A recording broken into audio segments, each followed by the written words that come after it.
จอลูกหนังวิเคราะห์บานเตทีเดส3คู่ประจำวันอาทิตย์ที่3เดือน5ปี2026เขามาเริ่มกันในคู่ที่1ในศึกพรีเมียร์ลีกอังกฤษในเวลา20:00ของคืนนี้การพบกันระหว่าง FC บอร์นมัธอันดับ7มี49คะแนนจะเปิดบ้านต้อนรับการมาเยือนของคริสตัลพาเลซอันดับ13มี43คะแนน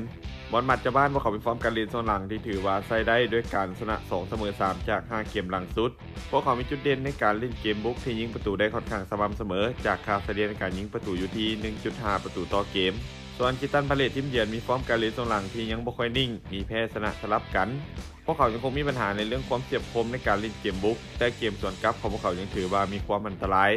ภาพรวมเกมนี้ค่อนข้างสูสีแต่ FC บอร์นมัธพวกเขาจะได้เปรียบเล็กน้อยจากการเล่นในบ้านและเกมบุกที่มีความเฉียบคมกว่าการคาดการณ์สกอร์ที่น่าจะเกิดขึ้นบอร์นมัธจะเปิดบ้านเสือนเอาชนะพาเลซไปด้วยสกอร์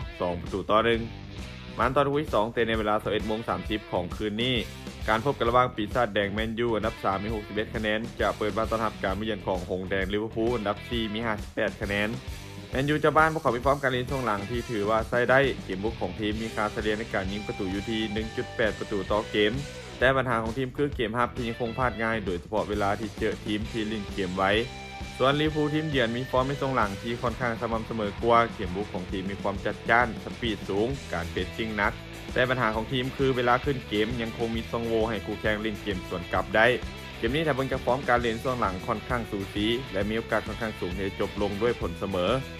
การคาดการณ์สกอร์ที่น่าจะเกิดขึ้นแมนยูจะเปิดบ้านแบ่งแต้มกับลิเวอร์พูลไปด้วยสกอร์1-1มันตอนที่3เตะในเวลา 1:00 ของคืนนี้การพบกันระหว่างแอสตันวิลล่าอันดับ5มี58คะแนนจะเปิดบ้านต้อนรับการมาเยือนของท็อตแนมฮอตสเปอร์อันดับ18มี34คะแนนวิลล่าพวกเขามีฟอร์มการเล่นช่วงหลังที่ยังคงแกร่งด้วยการชนะ2เสมอ1แพ้2จาก5เกมหลังสุดเกมบุกของทีมในบ้านยังคงพอมีทีเด็ดแต่ปัญหาหลักคือเกมรับที่ยังคงพลาดง่ายในช่วงหลังส่วนท็อตแนมฮอตสเปอร์มีฟอร์มการเล่นช่วงหลังที่ยังขึ้นลงเช่นกันแต่จุดเด่นของทีมคือเกมบุกไว้และเกมสวนกลับที่อันตรายและที่สำคัญเกมนี้พวกเขาจะมาสู้เพื่อ3คะแนนอย่างแน่นอนเพื่อเก็บแต้มให้หนีห่างจากโซนตกชั้นเกมนี้ภาพรวมยังคงให้สเปอร์ทีมเยือนดูดีกว่าเพราะวิลล่าพวกเขายังคงมีศึกยูโรปาลีกมาให้กังวลใจ